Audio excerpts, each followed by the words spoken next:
У меня для вас классное предложение. В 10 минутах от Казани двухэтажный дом.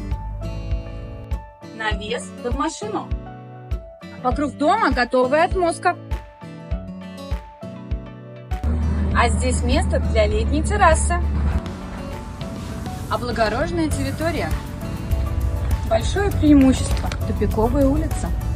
Пойдемте сделаем обзор дома. Спальная комната на первом этаже. Планировка первого этажа, совмещенная гостиная с кухней, с выходом на террасу, а также совмещенный туалет. На втором этаже полноценные 3 спальные комнаты. Готовый дом. Нравится? Забирай.